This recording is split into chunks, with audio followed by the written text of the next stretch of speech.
Hey guys, welcome back to another video. Today we're talking about something that's everywhere in your code but often overlooked: variables and data types. Think of variables as your code's memory and data type as its personality. Want to store a name? There's a type for that.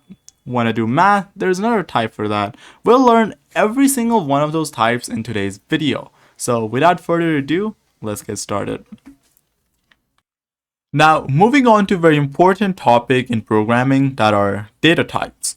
Now, data types are basically the type of data in Python.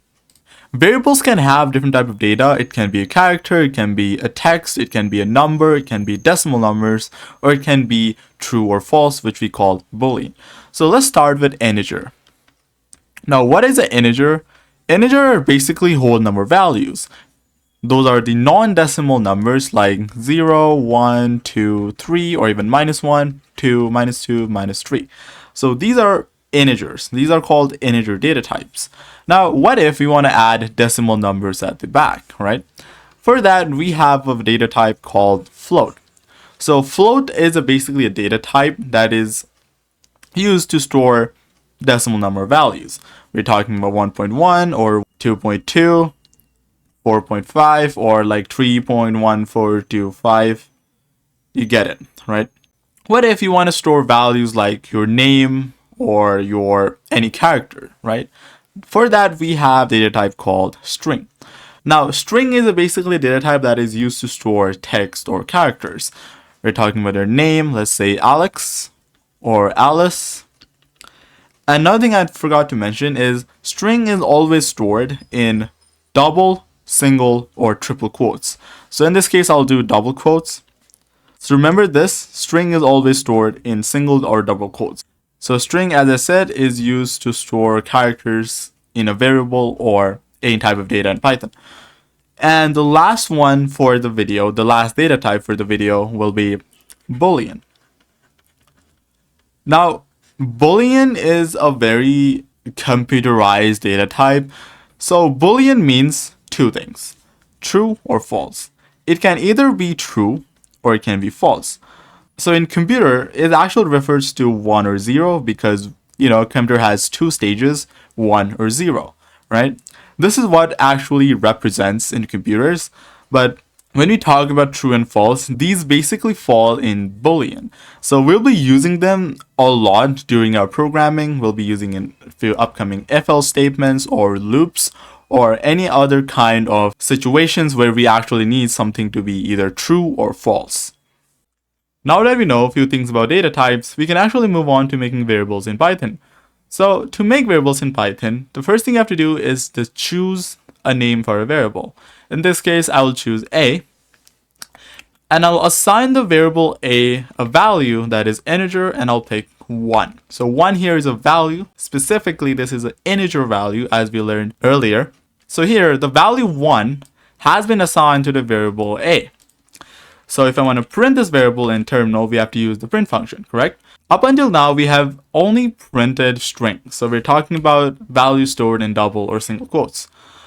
But A right here is not a string, it's a variable. So if you pass A, this A right here is not a variable. If I print this, it will just simply print A. If you want to print this variable A, you have to directly pass this through the print function, like this. As you can see, it will give the value 1. Now, there are a few exceptions when making variables, okay? You cannot use the predefined keywords to make a variable. As we know, print is a predefined function in Python. If you try to make a variable named print, it will not work. Let me show you. So if I change the name of the variable to print, and I have to print this, I'll do print. So logically, you would think it will not work. So yes, you are correct. It will not work. Let's take a different predefined keyword. So if in Python is a predefined keyword to use if-else statements. If I try to make a variable named if and try to print this, it's already saying it will not work, but I'll still show you. As you can see, it says syntax error, saying it's not working. So you cannot use the predefined keywords to make variables in Python. And another exceptions when making variables is you cannot add special characters and numbers in front of a variable. So if I do 2a and try to print 2a, it's already saying this will not work, but I'll also show you. It says syntax error. If I try to put percentage in front of it, it will still not work. But there is another exception to special characters, that is the underscore. If you use underscore, this will work. As you can see here, this is the only special character you can declare a variable from. So keep that in mind. So with that said, let's try to make more variables. So for now, our first variable here will be a, and I'll make another variable saying b, and b's value will be a float. I'm taking different data types. So here I'll do 3.14. I'll make another variable saying c. C's value will be a string, so I'll do codon. You can put whatever you want. And I'll make another variable saying d, which will be a Boolean value saying true. As you know, as I said before, Boolean takes only two values, that will be true or false. Now, how to check the individual data type of individual values? To do that, we have a special function in Python that returns the type of data of a variable. So that function is the type function. So if I make another variable e, which stores the type of data of a, I can do type. Type is a function that returns the data type of a variable or a value. I'll pass a from here and I'll print e like this. As you can see, it says class int. So that means a right here is an integer. We can change it saying, let's pass b here, print b. Another thing you can do is pass this type function directly to the print function like this, and you don't need e. So it'll just make your code more efficient. I'll pass b. What happens here is the first type function right here will get executed, and the value that it returned will get printed by this print function. Let's try to run it. As you can see, it says class float. We can do the same for other variables, saying let's pass c here. It will say it's a string. And lastly, let's pass d, which should give us boolean. As you can see, it says bool, means boolean. Now, another thing we'll do is print every single one of these variables in a single print function. So I'll do print, and we have 4 variables here with different type of data types. So I'll do a, comma b.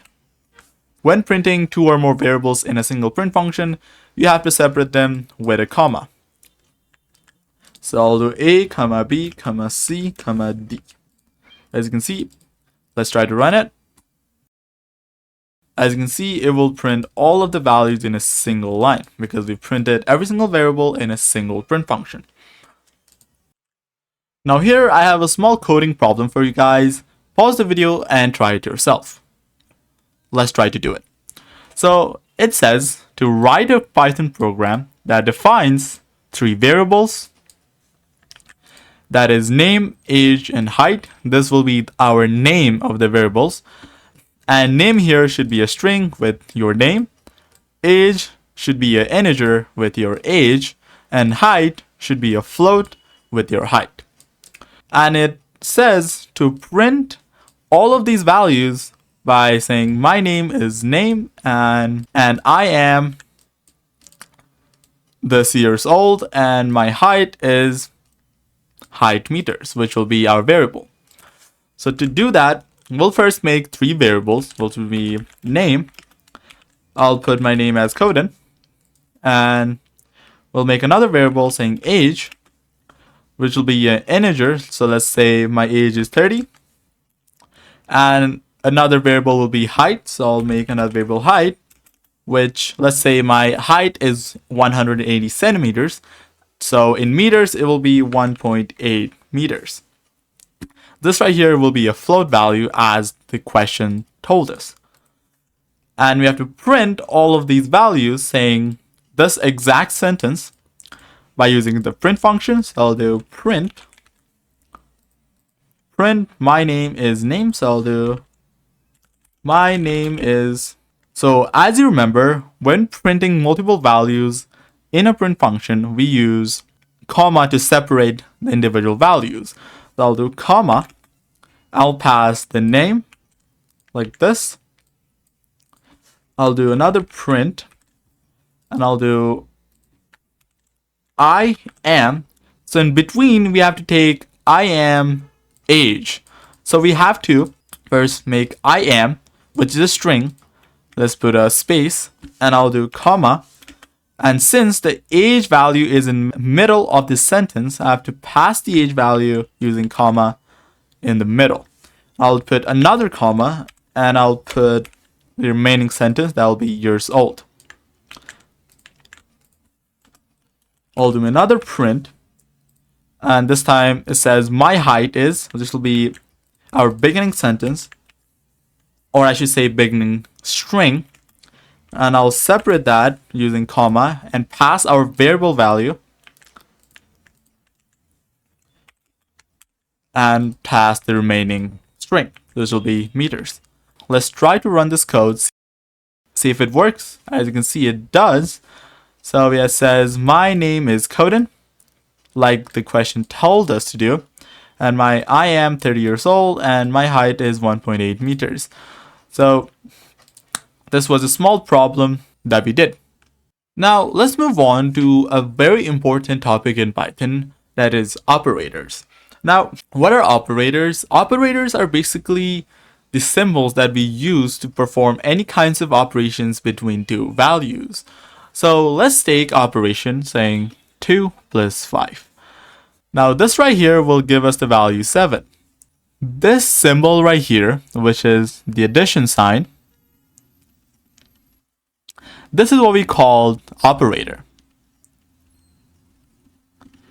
And these values right here, which the operation is getting performed to, are called operands.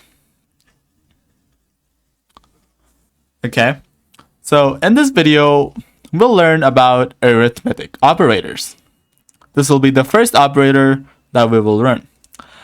As the name suggests, it is basically the operator that we use to perform any kind of mathematical calculations between two values. The first one obviously will be the plus, which is used to add two values. For example, 2 plus 3. Another is minus, which is the operator for subtraction. We'll do sub, let's say 3 minus 2. Another will be multiplication. For that we use asterisk. We don't use the multiplication sign for as we do in the normal mathematics. We use an asterisk for programming. This will be our multiplication, like 3 asterisk 2. Another operator is division. We represent it by a forward slash. Let's say 6 divided by 2. We write like that. And another is the modulo. Modulo or modulus. So this is a special type of operator that returns the remainder when we divide two values. Let's say we divide 6 by 2. Let's say 2 3s are 6, right? And 0. So modulo right here will return this value. Let's say another division. Let's say 5 divided by 2. 2 2s are 4. Remainder here will be 1. It will return the value 1. So modulo or mod will give us the actual remainder between two values. So it will be, let's say 6, or I'll just do 5 modulo 2. And another is the exponentiation, which will represent by 2 asterisk. So what does it do? Let's say you want to square or cube or raise a value to a power. Let's say you want to write 2 to the power 2 or 2 square, which will return 4. To do that, what we can do is basically do 2 double asterisk 2. So it is basically saying 2 square. Another example will be 3 double asterisk 6. So it basically means 3 to the power 6. We say it exponentiation, or I'll just write expo. And the last operator or last arithmetic operator will be double forward slash. It is basically what we call floor division. So when dividing two values, so let's take a simple division. Down here, we'll take 5 divided by 2. The output of this operation will be 2.5. But what if we do 5 double slash or floor division 2? So if we do this, it will only return the value in front of the decimal number. So let's say we do 5 double slash 2, it will just return 2. So it basically completely ignores whatever decimal number is at the back. I will revise again. We have, for arithmetic operators, we have 7 types of operators. The first one is add, another is subtract, multiplication, that is represented by asterisk, and division, represented by forward slash, and exponentiation, which is represented by double asterisk, and modulo, that returns the remainder between two values when it's divided. Another is the floor division, which returns the only whole number value, ignoring all of the other values that are after the decimal number when dividing two numbers. So these are our operators. Now let's go to the computer screen and actually use all of these operators. Now that we are in a computer screen, I will make two variables saying a equals 3 and b equals 2, let's say. Now we'll use both values to perform all the arithmetic operations that Python allows. The first one is addition. We'll simply do print a. We'll do a plus b. So this right here is addition. We'll do print.